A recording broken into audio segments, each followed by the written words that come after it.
आज 2 मामलों में पूछताछ का शनिवार है और 3 नेताओं से पूछताछ। 3 तस्वीरें। एक तरफ नौकरी घोटाला है, तेजस्वी यादव को सीबीआई ने समन भेजा है दूसरी बार, क्योंकि 4 फरवरी को जब समन भेजा गया था तब वो पेश नहीं हुए थे और आज संभवतः वो सीबीआई का सामना करेंगे उनके सवालों का। दूसरी तरफ ईडी दफ्तर में के कविता से पूछताछ, शराब घोटाला यह मामला, और इसी शराब घोटाले में मनीष सिसोदिया से सवाल जवाब।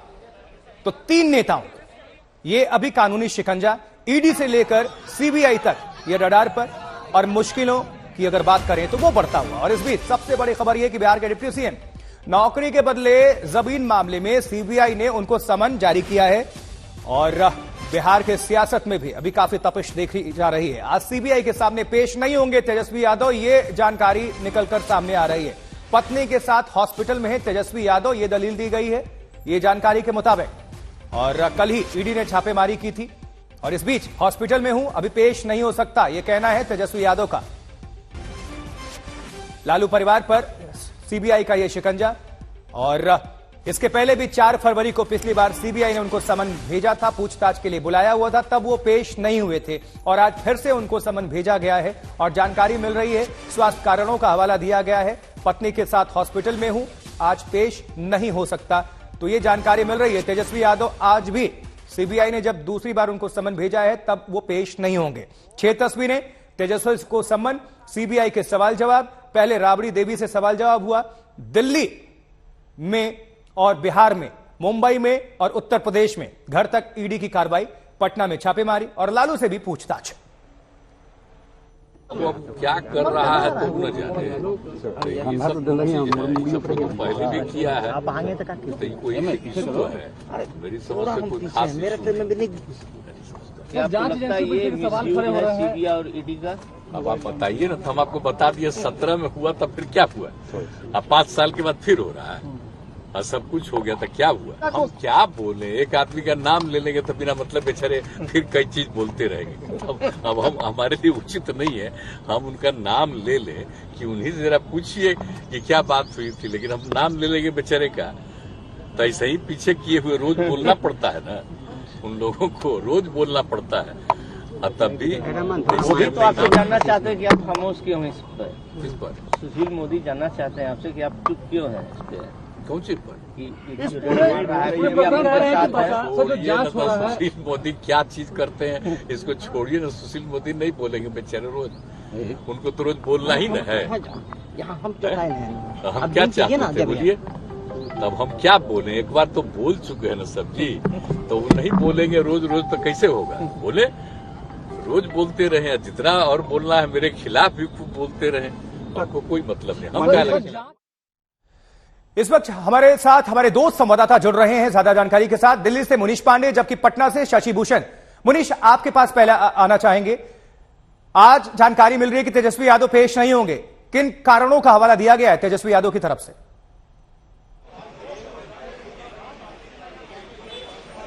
जी बिल्कुल आशुतोष, देखिए दूसरा समन था, पहली बार उन्हें 4 मार्च को बुलाया गया था, लेकिन वो पेश नहीं हुए। उस समय कोई उन्होंने जानकारी सीबीआई को नहीं दी थी कि आखिरकार क्यों नहीं आ सकते वो।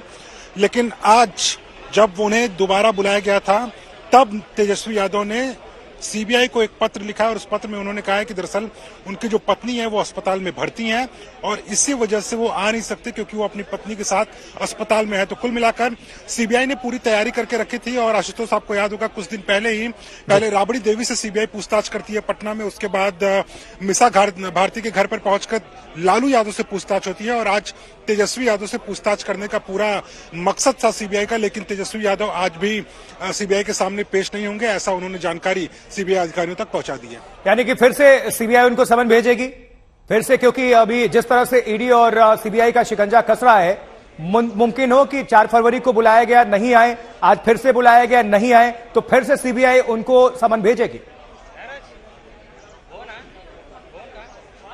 मुनीश जी बिल्कुल, देखिए क्योंकि सीबीआई का ये कहना है कि जांच उस मोड़ पर पहुंच गई है जहां पर तेजस्वी यादव से पूछताछ करना बहुत जरूरी है। पूछताछ इसके लिए जरूरी हो जाता है क्योंकि सीबीआई का ये कहना है कि जांच के दौरान उन्हें बहुत सारी बेनामी प्रॉपर्टीज के बारे में पता चला है और ये जो बेनामी संपत्ति है वो कहीं ना कहीं तेजस्वी यादव से जुड़ी हुई है। चाहे गुड़गांव का मॉल ले लीजिए, न्यू फ्रेंड्स कॉलोनी का मकान ले लीजिए जहां पर कल ईडी ने छापेमारी की थी, तो इन तमाम बेनामी संपत्तियों को लेकर सीबीआई का ये कहना है कि इस मामले में जब उन्होंने जांच शुरू की तो तेजस्वी यादव का लिंक सामने आ रहे हैं और सीबीआई को यह शक है कि ये पूरी बेनामी संपत्ति उन पैसों से खरीदी गई थी जो नौकरी के बदले जमीन घोटाले में लालू यादव और उनके परिवार द्वारा कमाई गई थी।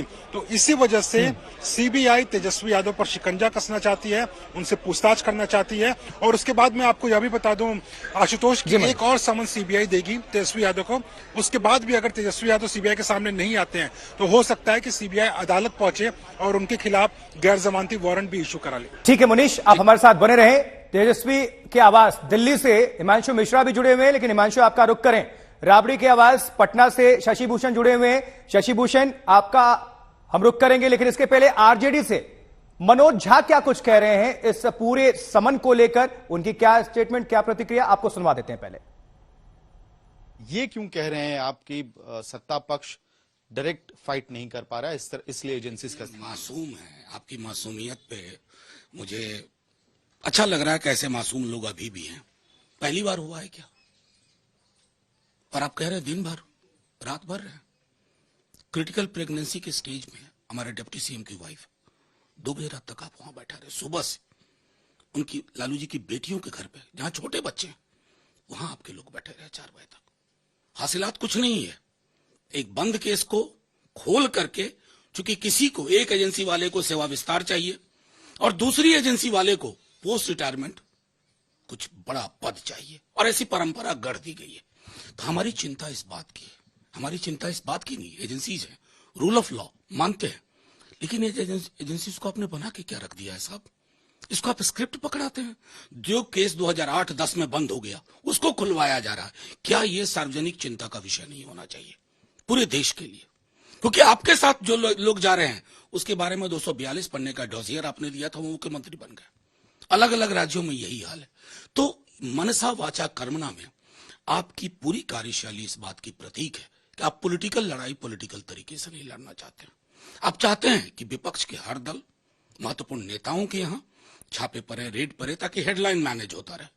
हम तो कहेंगे आपको एक आसान उपाय सुझाते हैं, बंद करिए लोकतंत्र का नाटक, सबको एक साथ जेल कर दीजिए, टंटा ही खत्म, राज करिए बादशाह की तरह, सल्तनत, दिल्ली सल्तनत पुनर्वापसी, ये तरीका होना चाहिए। तो हमारे 3 सहयोगी ज्यादा जानकारी के साथ इस वक्त जुड़े हुए हैं और इस वक्त तेजस्वी के आवास दिल्ली में जो स्थित है न्यू फ्रेंड्स कॉलोनी में, वहां पर हिमांशु मिश्रा की मौजूदगी है। हिमांशु, आपका रुख करना चाहेंगे, क्या आज पेश होंगे? हालांकि ये क्लियर हो रहा है कि शायद नहीं जाएंगे, लेकिन चूंकि आप आवास के पास मौजूद हैं, सूत्र क्या बता रहे हैं? देखिए, आज पेश नहीं होंगे। जिस तरीके की अब जानकारियां निकल करके सामने आई हैं और जिसका उन्होंने वजह बताई है, वो वजह बताई है अपनी पत्नी की तबीयत। उसमें कहा गया है कि कल जब ईडी की टीम यहां पर पहुंची थी, आशुतोष मैं बता दूं सुबह 8:30 बजे के आसपास ईडी की टीम इस जगह पर पहुंच गई थी, इस न्यू फ्रेंड्स कॉलोनी के इस घर पर, और 12 घंटे से ज्यादा ईडी की टीम यहां रही थी। उनका कहना है कि इसके बाद उनकी पत्नी की तबीयत खराब होती है और वो प्राइवेट हॉस्पिटल में है, जिसकी वजह से वो आज नहीं पेश हो पाएंगे। हालांकि आधिकारिक रूप से ये अभी उनकी तरफ से बयान आना बाकी है, लेकिन ये सूत्र कंफर्म कर रहे हैं कि तेजस्वी यादव इस वजह से आज सीबीआई के सामने पेश नहीं होंगे, और ये मैसेज उन्होंने सीबीआई के अधिकारियों तक कन्वे भी करवा दिया है। राबड़ी देवी के आवास पटना में क्या हलचल है, वहां पर जानने के लिए शशि भूषण हमारे सहयोगी जुड़े हुए स्क्रीन पर नजर आ रहे हैं। शशि भूषण, अभी क्या हलचल है बिहार की राजनीति में? देखिए, बिहार की राजनीति में हलचल बढ़ी हुई है, इससे कोई इंकार नहीं कर सकता आशुतोष। लेकिन एक बात जरूर है कि राबड़ी देवी जो इस वक्त अपने 10 सर्कुलर रोड आवास पे मौजूद हैं, जहां इस वक्त हम मौजूद हैं, वहां पर खामोशी है, सन्नाटा है, और ये सन्नाटा कल से देखने को मिल रहा है। लगातार कल भी जो गतिविधियां चली, जिस तरह लालू प्रसाद यादव की बेटियों के यहाँ छापेमारी हुई, दिल्ली में तेजस्वी यादव के आवास पर छापेमारी हुई, और उसके बीच पटना में आरजेडी के जो पूर्व विधायक रहे हैं अबू दोजाना, उनके ठिकाने पर ईडी की टीम पहुंची थी। इस सबके बीच राबड़ी देवी यहीं पर हैं 10 सर्कुलर रोड आवास में। उनके साथ उनके बड़े बेटे और बिहार सरकार के जो मंत्री हैं तेज प्रताप यादव वो मौजूद हैं। लेकिन रोहिणी आचार्य जो तेजस्वी यादव की बहन है, उन्होंने जब कल सबसे पहले ये ट्वीट किया था कि उनकी जो भाभी हैं वो गर्भवती हैं, उसी वक्त ये तय हो गया था आशुतोष की कहीं ना कहीं जो तेजस्वी यादव की पत्नी जिनकी डिलीवरी होनी है, जो गर्भवती हैं, उसको लेकर के अब इमोशनल कार्ड भी आरजेडी की तरफ से खेला जाएगा। और देखिए कल रात में आरजेडी सुप्रीमो लालू प्रसाद यादव का ट्वीट और अब मनोज झा का बयान, और आज इसी ग्राउंड पे तेजस्वी यादव ने सीबीआई के सामने हाजिर होने से छूट मांगी है या फिर ये इन्फॉर्म किया है कि आज समन में वो हाजिर नहीं हो पाएंगे। तो अपने अपने दांव पेच भी है, सियासत भी है, लेकिन इस सबके बावजूद कह सकते हैं कि इस वक्त एक अजीब सी खामोशी है 10 सर्कुलर रोड आवास पे, जहां पर राबड़ी देवी इस वक्त मौजूद हैं। आशुतोष। बिल्कुल शशि भूषण, आप नजर बनाकर रखें। और इस बीच देखिए इमोशनल एंगल तो अपनी जगह ठीक है मुनीश, लेकिन सीबीआई और ईडी के सवालों का सामना तो करना होगा, क्योंकि जब जांच बैठती है और जब पूछताछ होती है तो सवाल जवाब होते हैं। लेकिन हम फिर से एक बार बिहार लिए चलेंगे सभी दर्शकों को। रोहित सिंह हमारे सहयोगी जुड़े हुए हैं और उनके साथ मौजूद हैं सुशील मोदी। जी रोहित।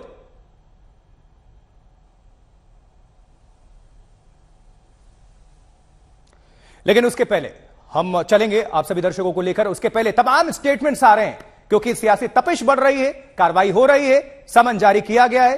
क्या कुछ इस बीच प्रतिक्रिया सामने निकल कर आ रही है, सुनवा देते हैं आपको।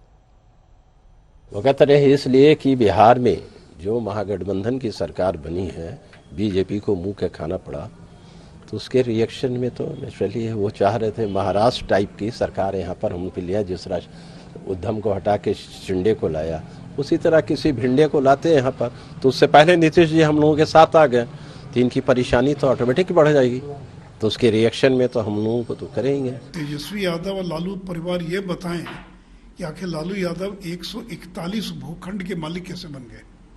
गरीब परिवार में पले बढ़े लालू प्रसाद यादव और आज बिहार के सबसे बड़े जमींदार हैं।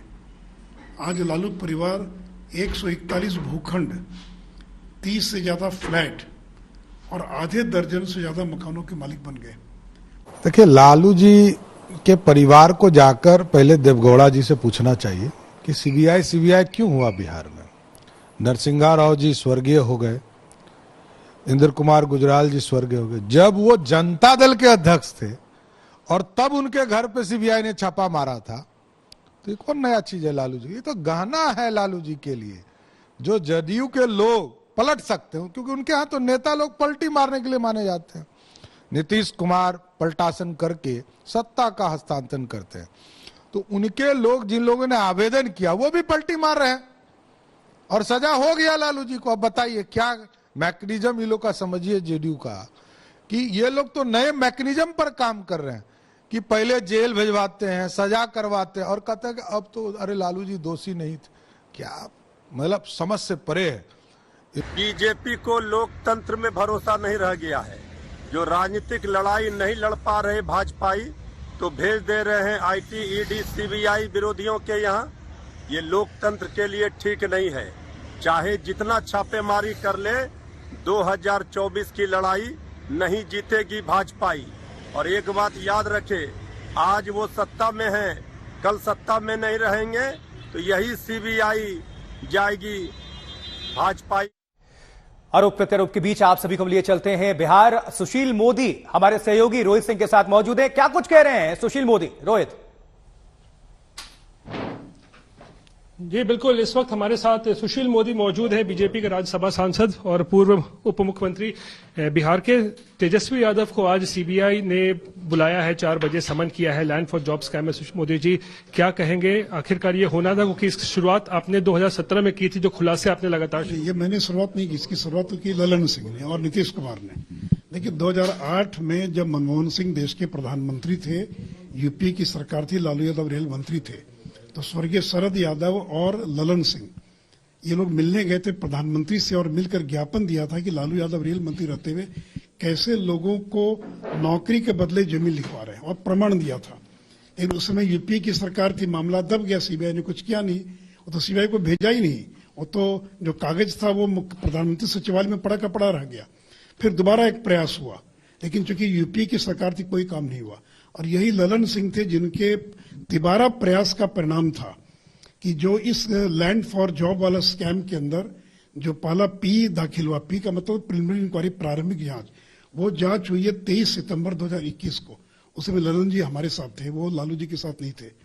जो पहली FIR दर्ज हुई है वो 18 मई 2022 को दर्ज हुई। इसमें ललन सिंह NDA के साथ थे, नीतीश जी NDA के साथ थे, उसमें वो लालू यादव के साथ नहीं थे। इसलिए उनका कहना गलत है कि जब 9 अगस्त के बाद महागठबंधन बना बिहार में तब ये कार्रवाई हो रही है।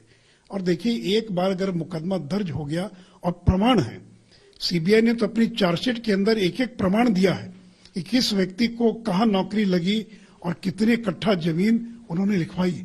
पटना शहर में 1 लाख स्क्वायर फीट से ज्यादा जमीन इन लोगों ने औने पौने दाम पर लिखवा लिया।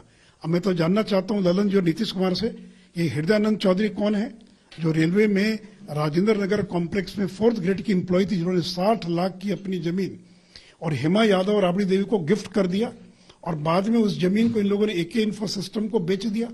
तो यानी तिकड़म का और जालसाजी का जो भी तरीका हो सकता है, उन सारे तरीकों का इस्तेमाल लालू यादव उनके पूरे परिवार ने किया। और मैं तो उनकी बेटियों को दोषी इसलिए नहीं मानता हूं कि वो तो बेचारी बेटी हैं। लालू यादव ने उनको फंसा दिया। लालू यादव ने AK इंफो सिस्टम में, AB एक्सपोर्ट जैसे कंपनियों में उनको डायरेक्टर बना दिया और फिर उस तरह की जमीनों का ट्रांसफर करवा दिया उन कंपनियों के नाम। कल तेजस्वी यादव जिस घर में मौजूद थे और जिस घर में जो न्यू फ्रेंड्स कॉलोनी का जो मकान है 1008, वो मकान के मालिक कैसे बन गए? ये मकान किसका है? इस 100 करोड़ रुपए से ज्यादा का 4 मंजिला दिल्ली के पॉश कॉलोनी का मकान जिसमें दिल्ली जाने पर रहते हैं, उसके मालिक तेजस्वी यादव कैसे बन गए? ये AK info system Amit Katyal की कंपनी कौन सी कंपनी है? बीटा में जिसने आइसबर्ग के नाम से शराब की फैक्ट्री लगाई, जिसमें रागिनी और चंदा यादव जिसमें डायरेक्टर थी। तो पूरा परिवार तो भ्रष्टाचार में आकंठ डूबा है और सहानुभूति का कार्ड खेल रहे हैं कि गर्भवती हैं, छोटे बच्चे हैं। जिस समय कुर्नी का बाई इलेक्शन हुआ उस समय एक सिंपैथी कार्ड खेला गया कि लालू जी की किडनी ट्रांसप्लांट होने वाली है, अरे जिताइए और लालू जी को एक अच्छा संदेश दीजिए। लेकिन देखिए, राजनीति में सिंपैथी कार्ड नहीं चलता, वो जमाना चला गया। इसलिए अगर आपने बोया पेड़ बबूल का तो आम कहां से होए? जो आपने किया आज आप उसको काट रहे हैं, पूरा का पूरा परिवार जो है। गर्भवती, ये जो बहू की गर्भवती होने के बाद कल से लगातार लालू परिवार कह रहा है, रोनी आचार्य सिंगापुर से इसी को मुद्दा बना रही है। लालू प्रसाद ने कल रात ट्वीट किया कि बहू को परेशान किया जा रहा है, वो गर्भवती है। तो क्या लगता है कि वाकई उनको परेशान किया गया? एकदम बेबुनियाद झूठ और गलत। कोई ED और CBI के लोगों ने बहू से कोई बातचीत नहीं की, सारी की सारी बातचीत हुई है तेजस्वी यादव से। अरे बहू तो अभी 2 महीना पहले आई है उस घर के अंदर। हाँ, लेकिन इसका जवाब तो उनको देना पड़ेगा कि 53 लाख रुपया नगद अगर मिला, वो कैसे मिला, किसका पैसा था? 540 ग्राम सोने के बिस्कुट मिले हैं, 1.5 किलो गोल्ड ज्वेलरी मिली है। तो आखिर इसका जवाब तो देना पड़ेगा ना तेजस्वी यादव को, लालू यादव को। कुमार ने भी आज इसको लेकर बयान दिया है। वो भी कह रहे हैं कि 2017 मामला आया था तो उस समय मैंने उनसे जवाब पूछा था, तेजस्वी यादव से जवाब नहीं दे पाए तो अलग हो गए थे। आज कह रहे हैं 5 साल पता नहीं फिर से मामला कैसे शुरू हो गया है। अरे भाई, मामला शुरू, ये तो दूसरा मामला है। जिस मामले के लिए नीतीश कुमार ने उनसे सवाल पूछा था वो था IRCTC घोटाला। इसमें बाद में चार्जशीट फाइल हुई। तेजस्वी यादव और राबड़ी देवी को बेल लेना पड़ा, आज वो दोनों बेल पर हैं। चार्जशीट फाइल होने के बाद चार्ज फ्रेम की प्रक्रिया प्रारंभ हो गई, अब तो उसका ट्रायल प्रारंभ हो रहा है। तो ये मामला रुका कहां? लेकिन न्यायिक प्रक्रिया में समय लगता है, इसलिए कहना गलत होगा कि जब गठबंधन में थे बीजेपी के साथ उस समय कार्रवाई हो रही थी और बाद में कार्रवाई को बंद कर दिया गया, रोक दिया गया, तो कहना गलत होगा। CBI ED अपना काम कर रही है। और देखिए, ये लोग चाहते हैं कि भारत में ऐसा लोकतंत्र हो जिसमें लूटने की पूरी छूट मिल सके। तो यानी क्या वैसा लोकतंत्र चाहते हैं जिसमें भ्रष्टाचार करने की छूट मिल जाए नेताओं को? आज वो कविता का मामला हो या मनीष सिसोदिया का मामला हो या तेजस्वी यादव का मामला, ये कौन लोग हैं? ये सारे वो लोग हैं जो अलग अलग भ्रष्टाचार से जुड़े मामलों के अंदर। ये भी कह रहे हैं ना नीतीश कुमार को, उनको बताना चाहिए 5 साल में आखिर मिला क्या? जांच तो चल रही है 5-6 सालों से। मिला तब ना उन पर चार्जशीट फाइल हुई, तब ना वो बेल पर। तो बेल लेने की जरूरत क्या थी उनकी? आखिर वो बेल लेने क्यों गए? वो नहीं जाते बेल लेने के लिए। चार्ज फ्रेम हो गया और ट्रायल शुरू हो रहा है, तो ये न्यायिक प्रक्रिया का पार्ट है ना।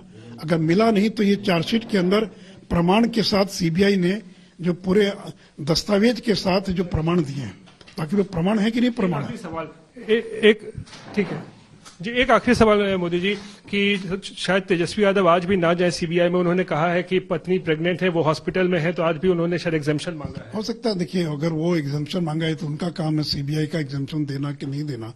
लेकिन ये जो विक्टिम कार्ड खेलने का प्रयास करते हैं, ये सिंपैथी कार्ड, कि फंसा दिया गया। तो 4 मामलों में सजा कैसे हो गई आपको? और लालू यादव की पहली गिरफ्तारी कब हुई? उसमें कोई अटल बिहारी वाजपेयी की सरकार नहीं थी, उसमें देवगौड़ा देश के प्रधानमंत्री थे। तो इसलिए चाहे सरकार किसी की भी हो, अगर भ्रष्टाचार में आप डूबे थे या आपने काम किया, गलत काम किया है, तो आज न कल उसका परिणाम आपको भुगतना पड़ेगा। बिल्कुल, धन्यवाद रोहित आपका। और सुशील कुमार मोदी को आप अब सुन रहे थे, बिहार के पूर्व डिप्टी सीएम और बीजेपी के नेता। दिल्ली शराब घोटाले में के कविता से ईडी की पूछताछ चल रही है। सुबह 11 बजे के कविता ईडी दफ्तर पहुंची और अब तक 1 घंटे से ज्यादा वक्त बीत चुका है।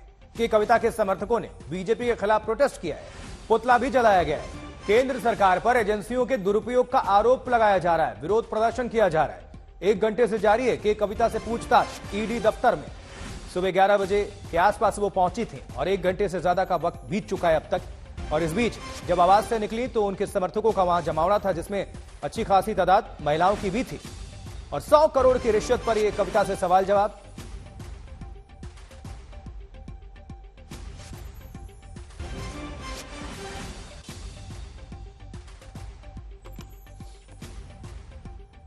तो एक तरफ देखिए पूछताछ तो चल रही है ईडी दफ्तर में के कविता से, लेकिन दूसरी तरफ विरोध प्रदर्शन भी किया जा रहा है। किस तरह से विरोध प्रदर्शन किया जा रहा है आपको हम दिखाते हैं अपने सहयोगी अमित भारद्वाज की एक रिपोर्ट। एक तरफ एनफोर्समेंट डायरेक्टरेट बीआरएस की नेता के कविता से सवाल कर रही है दिल्ली एक्साइज पॉलिसी केस में, वहीं दूसरी तरफ तेलंगाना भवन पे इस वक्त प्रदर्शन चल रहा है बीआरएस के कार्यकर्ताओं का और पुतला दहन किया जा रहा है, एफिजी बर्निंग हो रही है तेलंगाना भवन पे। ये तमाम बीआरएस के नेता हैं जो नरेंद्र मोदी सरकार के खिलाफ नारेबाजी कर रहे हैं, बीजेपी के खिलाफ नारेबाजी हो रही है और तेलंगाना बीजेपी के अध्यक्ष बंदी संजय कुमार के खिलाफ नारेबाजी हो रही है। साफ तौर पे बीआरएस के जो वर्कर्स हैं और लीडर्स हैं वो इस वक्त बेहद ही गुस्से में है। ध्यान देने वाली बात यह है कि ये पूरी कार्रवाई उस वक्त हो रही है जब इस एनफोर्समेंट डायरेक्टरेट दिल्ली में जो एक्साइज पॉलिसी केस था उस मामले में के कविता से पूछताछ कर रही है। आप लोग विरोध प्रदर्शन कर रहे हैं, पुतला फूंक रहे हैं, क्यों गुस्सा दिखा रहे हैं आप लोग? हम चाहते हैं कि एजेंसीज का इस्तेमाल इस तरह ना हो जाए। जैसे जहां जो भी राष्ट्र में इलेक्शन आने वाला होता है वहां पर जो है उनसे पहले एजेंसीज चली जाती है, चाहे सीबीआई हो, ईडी हो, आईटी हो, ये तानाशाही नहीं चलेगी। लेकिन एजेंसी अपना काम कर रही है, इस तरह से पुतला फूंकने की क्या जरूरत है? एजेंसी काम कर रही है, सही बात है, लेकिन अभी क्यों? जब इलेक्शन आता है हर स्टेट में, आप देखिए, आप पिछले भी बैकग्राउंड पे भी उठा के देखिए, यही हो रहा है। जब भी इलेक्शन जो भी राष्ट्र में होने लगा है वहां से वो यही काम करते हैं। आप सब बीआरएस के वर्कर्स? हम बीआरएस के वर्कर्स हैं, सारे बीआरएस के। मैम, क्यों तेलंगाना बीजेपी अध्यक्ष के खिलाफ क्यों इस तरह से पुतला फूंका जा रहा है? उनकी जबान जो है बेतहाशा चलती है, वो ना ही औरत देखते हैं, बस बेतहाशा बोले जा रहे। झूठ के नाम से पंडित संजय का नाम शुरू होता है, बस झूठ ही बोलते हैं। इस तरफ देखिए, एक तरफ के कविता से पूछताछ हो रही है, एनफोर्समेंट डायरेक्टरेट पूछताछ कर रही है दिल्ली एक्साइज पॉलिसी मामले में, वहीं दूसरी तरफ तेलंगाना के केसीआर यानी कि बीआरएस भारतीय राष्ट्रीय पार्टी के जो कार्यकर्ता हैं वो इस वक्त राष्ट्रीय राजधानी दिल्ली में विरोध प्रदर्शन कर रहे हैं। एफजी जलाया जा रहा है, पुतला फूंका जा रहा है, तेलंगाना बीजेपी अध्यक्ष का पुतला फूंका जा रहा है और बीआरएस के कार्यकर्ता बेहद ही नाराज है। उनका कहना है चुनावी समय में एजेंसीज का, सेंट्रल एजेंसीज का इस्तेमाल हो रहा है, अपोजिशन के नेताओं के ऊपर हमला किया जा रहा है। वीडियो सहयोगी दीपक बिस्ट के साथ मोहम्मद भारद्वाज, दिल्ली, आज तक। और वहीं ईडी में पेश होने से पहले के कविता ने किस तरह से भारतीय जनता पार्टी पर आरोप लगाया था और भारतीय जनता पार्टी ने कैसे पलटवार किया, आपको हम सुनवा देते हैं। सुनिए जरा के कविता को और आरपी सिंह को। बीजेपी के सरकार जिस तरह से तानाशाही कर रही है इस देश के साथ, पक्का वो न्याय आगे आएगा। तो मैं आज भी वही बोलती हूँ, हम ईडी में जाएंगे, वो आप जहां जहां बुलाएंगे वहां जाएंगे, क्योंकि हम मानते हैं कि हमारे साथ सत्य है, न्याय है, धर्म है। तो ये तो धर्म ततो जय, हमारे साथ भगवान है। अगर हम बीजेपी के बी टीम होते तो आज ईडी ऑफिस में नहीं होते ना भाई, हम तो आराम करते होते। वो तो उनके खुद के नेता बोलते हैं भारतीय जनता पार्टी के कि जो भी ज्वाइन हो जाता है बीजेपी में तो उनका कुछ आराम ही आराम है, कोई एजेंसी नहीं देखता है। 600 करोड़ का घोटाला करो, 1 लाख करोड़ का करो, अदानी के जैसा रिकॉर्ड तोड़ घोटाला करो, फिर भी कोई नहीं पूछने वाला है ना। अरुण, रामचंद्रन पिल्ले के माध्यम से, जो कि के कविता के पार्टनर कह रहे हैं, अपने आप को खुद कह रहे हैं मैं पार्टनर हूं के कविता का, उसके माध्यम से कैसे पैसे यहाँ पर आए और कैसे वो पैसे गोवा तक गए, इसकी जरा पूरी जांच होनी है। और अपेक्षा करते हैं कि सिसोदिया साहब उसमें साथ देंगे, उसमें जानकारियां देंगे। अगर आपको याद हो, गोवा के अंदर कुछ आम आदमी पार्टी के कार्यकर्ता पकड़े गए थे और उन्होंने माना था कि हाँ हमारे पास पैसा दिल्ली से आया और हवाला के रूट से आया। तो ये पूरा जो पैसे का तंत्र घूमा है, उसकी जांच के लिए ईडी ने रिमांड मांगा है और उसको रिमांड मिल गई है। तो के कविता से पूछताछ इस वक्त दिल्ली में ईडी हेड ऑफिस में जारी है और इस पर और ज्यादा जानकारी हासिल करने के लिए मुनीश पांडे का रुख कर लेते हैं। हमारे साथ हमारे संवाददाता जुड़े हुए। मुनीश, पूछताछ चल रही है, 1 घंटे से ज्यादा का वक्त बीत चुका है, लगता है काफी बड़ा दिन होने वाला है के कविता के लिए ईडी दफ्तर के अंदर। जी बिल्कुल आशुतोष, इतना तो मान कर चलिए कि आज पूरे दिन हो सकता है कि कविता को ईडी के दफ्तर में ही रहना पड़े। और आज जो ईडी ने तैयारी की है, मैं उसके बारे में बता दूं। ईडी का मकसद था कि कविता का आमना सामना उस शख्स से कराना जो कि इस मामले में न सिर्फ आरोपी है बल्कि उसे ईडी ने कुछ दिन पहले गिरफ्तार किया और उससे कई कविता का करीबी बताया जाता है। उस शख्स का नाम है अरुण पिल्लई। दरअसल अरुण पिल्लई ने नवंबर 11, 2022 को ईडी के सामने एक बयान दिया था कि वो के कविता का करीबी है। के कविता के कहने पर उसने इंडो स्पिरिट नाम की एक कंपनी, जो कि आरोपी समीर महेंद्र की कंपनी है, उसमें 35% का स्टेक लिया था। बाद में स्टेक को बढ़ाया गया और ये सब कुछ इसके लिए हुआ था क्योंकि के कविता के कहने पर साउथ ग्रुप ने 100 करोड़ रुपए की रिश्वत विजय नायर और आम आदमी पार्टी को दी थी। तो इन सब को लेकर कुछ गंभीर आरोप के कविता के ऊपर लगे हुए हैं और जब आमना सामना कराया जाएगा तो ईडी की कोशिश रहेगी कि इस मामले में के कविता के ऊपर जो आरोप है उसको लेकर दूध का दूध और पानी का पानी किया जाए। बिल्कुल मुनीश, आप हमारे साथ जुड़े रहें, आपके पास हम फिर से वापस आएंगे। अमित भारद्वाज भी हमारे सहयोगी जुड़े हुए हैं। अमित, एक तरफ पूछताछ चल रही है, दूसरी तरफ विरोध प्रदर्शन हो रहा है, आपकी मौजूदगी कहां पर है और लोग क्या कह रहे हैं? बिल्कुल आशुतोष, देखिए पूछताछ एनफोर्समेंट डायरेक्टरेट कर रही है, लेकिन बीआरएस के जो वर्कर्स हैं वो इस वक्त तेलंगाना भवन पे प्रोटेस्ट कर रहे हैं। कुछ ही देर पहले यहाँ पे एफईजी जलाया गया था, पुतला फूका गया था। तेलंगाना बीजेपी अध्यक्ष बंदी संजय कुमार, उनके खिलाफ उनका पुतला फूका गया। मोदी सरकार के खिलाफ नारेबाजी हो रही है और बीआरएस के कई सारे वर्कर्स हमारे साथ इस वक्त है। आप लोग क्यों नारेबाजी कर रहे हैं? जब एनफोर्समेंट डायरेक्टरेट अपना काम कर रहा है तो आप लोग विरोध प्रदर्शन क्यों कर रहे हैं? देखिए, जो प्रवर्तन निदेशालय अपना काम कर रहा है, हम उसमें कहीं भी रुकावट नहीं बनना चाहते और बन भी नहीं रहे हैं। यदि हमने गलती की है तो वो भी सामने आएगी। धर्म का आगे अंजाम क्या होना है आप सबको पता है। जीत तो धर्म की ही होनी है, सत्य की ही होती है।